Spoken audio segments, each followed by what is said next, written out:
E é sobre isso que a gente vai conversar agora com o Dr. Marcos Boulos, que é infectologista, membro também do Centro de Contingência do Coronavírus aqui em São Paulo. Está conosco, tem muita informação ao mesmo tempo nesses últimos dias. A gente fala hoje de um novo carregamento da Coronavac chegando aqui ao Brasil, o que continua dando aquela esperança da gente ter uma vacina nossa, com uma tecnologia nossa, né, que vai ser transferida para que a gente possa imunizar em massa.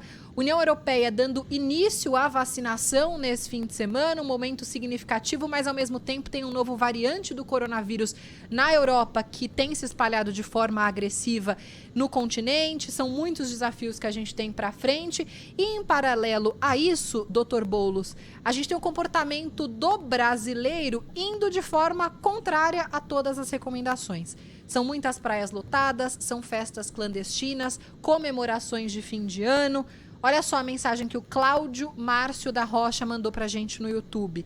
Eu sou o Cláudio de São Vicente, no litoral de São Paulo. Mesmo com o comércio, mesmo chovendo, o comércio está lotado. Muita gente na rua, todo mundo sem máscara. Ruas e bares lotados. Um comportamento completamente contrário ao indicado desde o início da pandemia. Dr. Boulos, boa tarde, bem-vindo por falar conosco aqui na Rádio Bandeirantes, em pleno 28 de dezembro. O ano está acabando, mas a gente tem muita notícia, tem muito que falar sobre o coronavírus ainda. Eu começo a nossa conversa justamente sobre essa questão comportamental. 9 meses depois de quarentena, o filme parece se repetir. Ainda tem gente lotando rua, ainda tem gente andando sem máscara. O que está acontecendo? Por que essa quarentena não dá certo no Brasil, doutor? Bem-vindo. Obrigado, Bruno. Boa tarde a você e aos ouvintes. De fato, é incompreensível, pelo menos para as pessoas que raciocinam em termos da vida de todos nós, as pessoas fazerem o que estão fazendo. É um abuso desnecessário, expondo a sua vida e a vida das pessoas próximas, né? Quem usa máscara não está defendendo só a si, está defendendo ao pessoal, a você que não está usando máscara, inclusive, porque a doença se transmite por gotículas de saliva. Esse abuso, de uma maneira importante que está acontecendo agora, tem sido motivo de um aumento expressivo do coronavírus no Brasil, apesar de nós estarmos no verão. Nós estamos falando do aumento na Europa, nos Estados Unidos, que estão no inverno. E nós no verão aumentando, e tudo leva a crer que nós vamos seguir o caminho dos europeus e ter um pico enorme ainda neste mês de janeiro, este próximo mês de janeiro. E para nós, para vocês que estão tão tranquilos com a assistência médica, que sempre foi muito boa aqui, tenham certeza que fim de janeiro continuar como está, nós não teremos condições de atender a todos.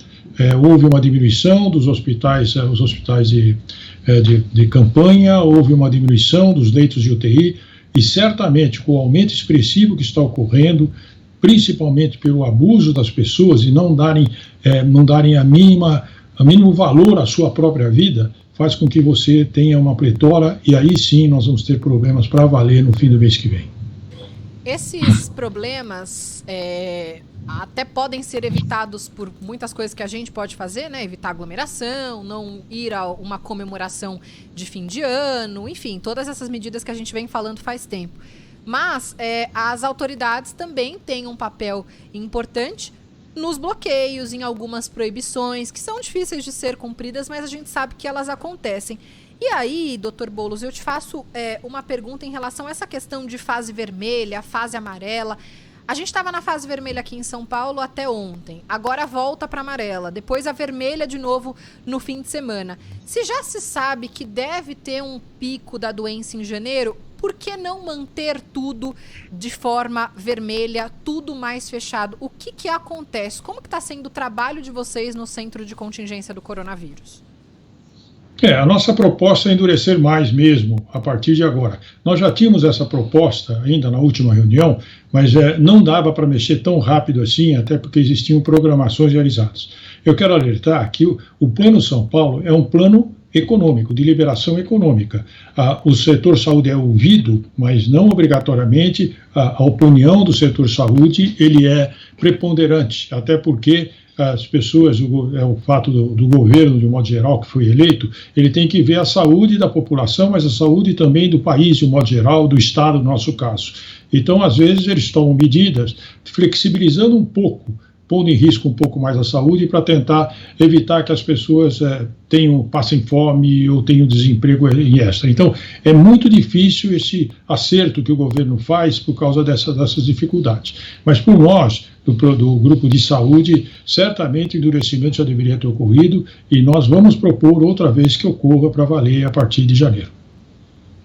Não tem muito o que fazer senão esse endurecimento nesse exato momento. Essa nova variante do coronavírus na Europa já preocupa aqui no Brasil, doutor Boulos, de alguma forma? É claro que tem muitos brasileiros, a gente sabe, em Londres, que é onde mais tem os casos, que ainda estão no país, não conseguem nem voltar porque o governo federal estabeleceu algumas barreiras, mas digo na questão de disseminação, porque ele pode ter o potencial de contágio dessa nova variante até 74% maior. Então, o quanto isso já preocupa aqui no Brasil?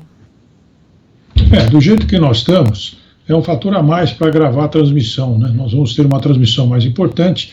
A única alento, se é que pode ser alento, essa cepa ou esse tipo outro do vírus, dessa variante do vírus, ela não causa casos mais graves e tampouco ela não preocupa com relação à proteção vacinal. A proteção vacinal também protegerá contra essa variante.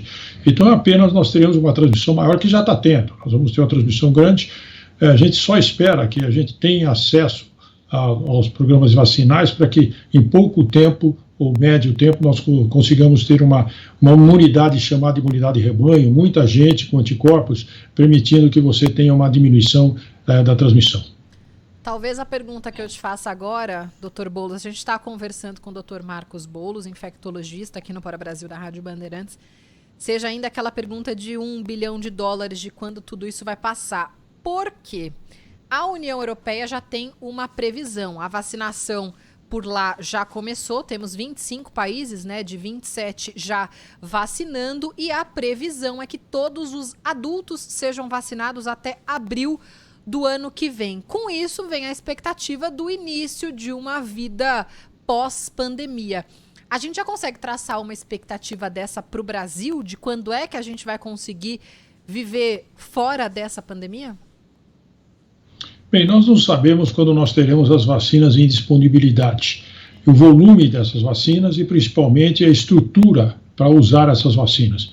Eu quero lembrar que, como nós somos duas doses por pessoa, se nós formos vacinar todos os brasileiros, nós teremos que usar mais de 400 milhões de doses de vacina e além de 400 milhões de seringas e agulhas. E nós não temos nenhum nem outro, né? Estão se correndo atrás de ter a estrutura preparada para as vacinas, mas nós não temos, ainda estamos longe disso, nós temos muito poucos infraestrutura para vacinar a população. Além dessa concomitância, você está no olho do furacão de uma epidemia, com todo o setor de saúde preocupado, e de repente o setor de saúde também tem que trabalhar com a prevenção. O temor nosso é que nós não tenhamos gente para fazer tudo isso, e fundamentalmente as vacinas, nós não estamos tão certo que elas começam tão cedo entre nós. As vacinas que estão sendo testadas no Brasil, tanto a vacina de Oxford, Fiocruz, como a vacina Coronavac, Butantan, ainda não estão prontas para serem utilizadas porque a fase 3 do estudo não terminou. Se não terminou, a Anvisa não pode, de uma certa maneira, autorizar a sua utilização. E mesmo quando autorizar, nós vamos ter o tempo de preparo para que essas vacinas possam ser utilizadas, independente da proteção, que nós também sabemos que provavelmente a proteção inferida, induzida pela vacina tanto a nossa como a daqui de São Paulo como a da Fiocruz no Rio de Janeiro, elas provavelmente não chegarão perto da imunidade conferida pelas vacinas que estão sendo utilizadas hoje na Europa e Estados Unidos, que são vacinas à base do RNA mensageiro, que estão imunizando no mínimo 90% de eficácia. Isso nós não vamos chegar perto disso, não. São vacinas diferentes, vacinas inclusive também com fatores diferentes, fora essa eficácia, né, doutor? Sobre valores também, a gente tem a vacina da Pfizer, que custa cerca de $20 a dose, a da Moderna $35. Então são vacinas caras para um país especialmente como o Brasil. Agora a gente vê uma expectativa em cima da vacina de Oxford, que deve ser ainda aprovada nesta semana, que é uma vacina mais barata, $3 a dose, cerca de R$20, com armazenamento um pouco mais fácil, nada de menos 70 graus, o que dificulta, e produção em larga escala também fácil. Eu acho que continua sendo importante a gente falar de vacinas que devem ser aprovadas pelos órgãos reguladores, independente de qual vacina seja essa. A gente vai precisar muito mais do que uma vacina para imunizar a grande parte da população, né? Tem razão. A de Oxford ainda não está pronta para ser utilizada porque não terminaram os estudos clínicos também, como a do Butantan. Nós não vamos conseguir utilizá-las tão rápido assim. Eles estão falando em fevereiro, pode até ser. Eu acho que ainda é cedo para a gente apostar nisso, porque independe da nossa vontade. Depende que os estudos se concluam, e os estudos eles têm sua rotina, seu caminho, que a gente não pode nem acelerar e nem prolongar. Quando ele chegar o momento de falar, olha, deu significância, a vacina protege tanto, aí nós podemos utilizá-la e primeiro, claro, propor que a Anvisa autorize essa aplicação. Agora, nós vamos ter que usar muito mais de uma vacina só. Nós vamos ter que usar certamente o Coronavac, vamos ter que usar da AstraZeneca, de Oxford. Nós vamos, se possível, nós vamos ter que usar também a vacina russa, que é mais barata e parece que tem tido uma boa eficácia. E, quando possível, da Moderna eu estou vendo que é muito cara, a Moderna ela seria muito bem-vinda também. A da Pfizer, de fato, tem esse problema da rede de frio, que necessita de uma temperatura de menos 70 graus, e nós não temos uma rede de frio preparada para o país todo com uma vacina dessa, mesmo que o preço fosse muito barato. Agora, o custo também varia muito.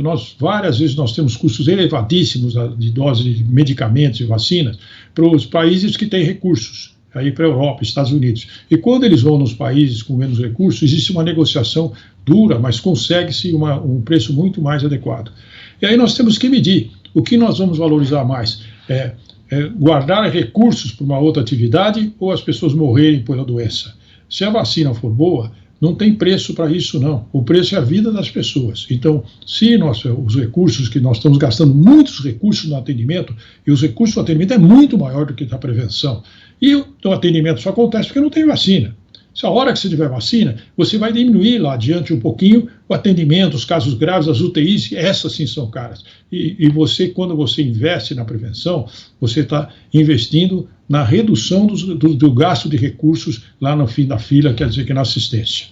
O senhor acredita, doutor Boulos, nessa aprovação nos próximos dias da Coronavac, um início da vacinação ainda em janeiro aqui no estado de São Paulo?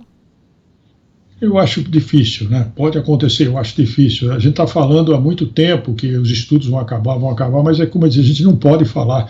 Os estudos, como eu disse, têm seu próprio ritmo, né, de execução, e nós não conseguimos aprovar. Quando o grupo de experts, de peritos internacionais avaliam, quando eles se reúnem, eles veem se a vacina pode ser utilizada ou não utilizada, porque já deu significância de proteção. Nesse momento, nós não temos esses dados para nenhuma e para outra vacina que estão testadas no Brasil. Vai acontecer em janeiro? Pode acontecer, mas vai ser uma mera aposta, porque como tem sido feito até agora, porque nós não temos o estudo completo.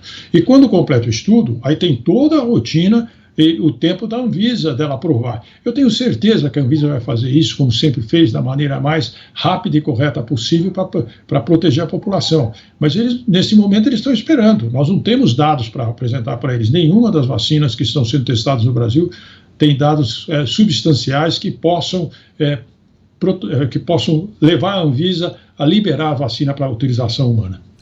Doutor, o senhor acredita que todo esse preconceito de parte da população com a vacina chinesa Coronavac pode atrapalhar o calendário de alguma forma? Se atrapalhar é uma bobagem enorme. Não sei se você sabe, mas uma das principais associadas da Pfizer para a vacina deles, que é a melhor, é a chinesa, é a companhia chinesa. Todos os insumos que nós utilizamos na China. A maior parte das vacinas são realizadas na China mesmo, não é só a Coronavac que só foi criada lá. Mesmo as outras internacionais, elas fazem o trabalho na China. Por quê? A mão de obra da China é muito mais barata e você produz com muito mais rapidez pelo número de pessoas que trabalham na China. Então, toda a infraestrutura para vacina, agulhas, seringas, vacinas, todas elas, a China é o que tem a maior participação. Então, falar contra a China é absurdo, porque você não vai tomar nenhuma vacina em nenhum momento, se for assim. Isso é preconceito puro. Não tem ciência não tem fronteiras, as pessoas realizam ciência com qualidade em todos os lugares do mundo. Hoje está padronizado, as pessoas têm laboratórios que trabalham conjuntamente e não existe esse negócio de em tal lugar é produzido mais. Isso é preconceito político ou social, não dá para entender. Ainda tem muita gente, a gente está ao vivo também no YouTube da Rádio Bandeirantes, eu, o Dr. Boulos, e tem muita gente ainda falando sobre essa questão de aglomeração, doutor, especialmente agora no Natal. No fim de semana a gente teve Guarda Civil Metropolitana entrando em algumas festas, a polícia parando festa com mais de 1.500 pessoas aqui em São Paulo, que é um verdadeiro absurdo, e aí a gente se sente fazendo tanto e muita gente jogando pro alto, né? Um esforço aí coletivo, tanta gente que está sem sair de casa, um negócio um tanto quanto complicado. E aí logo no comecinho do nosso papo, o senhor disse sobre esse janeiro que deve ser diferente e que a gente deve esperar um aumento sim do número de casos aqui no Brasil. Em São Paulo não tem mais o hospital de campanha, eles foram fechados, o do Pacaembu e do Anhembi também tinha no Ibirapuera, foram desativados, a estrutura também desmontada. Na época, a prefeitura, o governo do estado disseram que as estruturas estavam sendo desmontadas justamente porque outros leitos que são fixos tinham sido construídos em hospitais aqui de São Paulo. Durante o período mais rígido da quarentena, os hospitais de campanha não ficaram abarrotados, não ficaram lotados, mais um argumento do governo para que eles fossem fechados. Na sua avaliação, essa atitude foi correta? Se a gente tiver um outro pico desse, essas pessoas vão ter sim vaga em hospital ou a gente pode sofrer um pouco com isso, Dr. Boulos? Bom, o adequado é que você tenha a estrutura hospitalar fixa funcionando a todo vapor. O que aconteceu é que o SUS foi, durante muito tempo, ele foi desvalorizado, não houve investimento, não houveram investimentos, recursos humanos ganhando mal e poucos recursos humanos. Tanto é que quando começou no início a campanha para coronavírus, falou assim, olha, todo mundo fica em casa, menos os profissionais de saúde, os profissionais de saúde só aqueles acima de 60 anos que ficarão em casa. Quando falou isso, a diretoria do HC falou, olha, se você tirar os nossos profissionais acima de 60 anos, nós não conseguimos atender. Por quê? Não se faz concurso há tanto tempo, envelheceu o recurso humano da saúde e você precisa das pessoas. O que está acontecendo agora? Nós estamos com os profissionais cansados, muitos morreram por causa do coronavírus, as pessoas estão exaustas pela intensidade da atuação em termos da que aconteceu nesses meses, muitos não querem mais continuar na linha de frente atendendo pacientes com coronavírus, nós não temos recursos humanos, e abrir hospitais de campanha, você nem tem gente para ir para hospitais de campanha, recursos humanos para isso, você teria que terceirizar. Então, o ideal era que você mantivesse uma estrutura fixa. Aliás, se a epidemia tem alguma vantagem, não tem nenhuma, mas uma vantagem única é que você recupera o sistema de saúde que foi deteriorado durante muito tempo. Então, você compra mais respirador, você contrata mais profissional, você deixa hospitais melhores. Ainda não deu tempo de ter isso tudo, mas o ideal é que você melhorasse a estrutura dos hospitais já existentes, que tem muitos leitos fechados, e pudesse e contratasse profissionais emergencialmente para fazer esse atendimento. Mesmo assim, não vai dar conta. E hospitais de campanha, tem que lembrar que eles pegam os casos menos graves. Os casos graves passam na UTI, e nós não vamos ter UTI, da maneira que está tendo, suficiente no final desse mês que vem. Com isso, então, qual recado a gente consegue deixar, Dr. Boulos, para o ouvinte que nos ouve? É a mesma coisa de sempre, use máscara, fique em casa. Difícil sair dessa. Sabe, Bruno, a gente fala a mesma coisa toda vez, a gente fica, eu me sinto até chato quando eu começo a falar, porque eu repito as coisas, é como se eu pusesse um gravador e toca outra vez. Veja, a doença é transmitida de um para outro, entre nós. Não existe outra maneira de transmitir essa doença. Só acontece a doença porque um de nós está bobeando, ou os dois na maior parte das vezes. Se você estiver usando máscara, se você estiver lavando sua mão, usando álcool gel, aquelas coisas todas, e mantiver o menor tempo possível em aglomerações nas ruas, se possível ficar em casa, você vai preservar a sua vida, vai preservar a vida de quem você ama, dos seus filhos, dos seus pais, e certamente a epidemia acabará mais rapidamente. Se não tem a consciência, aí é de cada um. Aparentemente nós estamos no retorno à idade da pedra, as pessoas não sabem nem o que querem e o que não querem. E tem pessoas que defendem ter doença, para acabar mais rápido a doença e morrer mais gente, mas você acaba a doença, afinal, parece que a doença, essa é uma gripezinha, né? Então pode ser. Agora, enquanto nós não tomarmos a consciência que o veículo da doença somos nós, então, e para nós não transmitirmos e não pegarmos, nós temos que usar máscara o tempo todo quando sairmos de dentro de casa. E quando sairmos, e se possível não sair. É um momento ruim, é difícil, está muito mais prolongado do que imaginava, sim. Eu, no começo da epidemia, achava que em dezembro nós não teríamos mais. Mas esse vírus se comportou de maneira muito distinta dos outros vírus de epidemia. Ele não produz uma imunidade forte. Então, as pessoas estão se reinfectando. Então, é necessário que todos tenham consciência para a sua própria proteção e a proteção das pessoas que ele ama. Você defenderia um lockdown aqui em São Paulo em janeiro, doutor?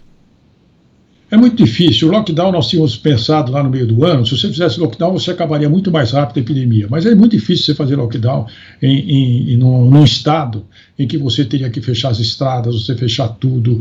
Você precisaria do exército. Eu estou convicto com essas brigas políticas que nós não teríamos exército disponível para isso.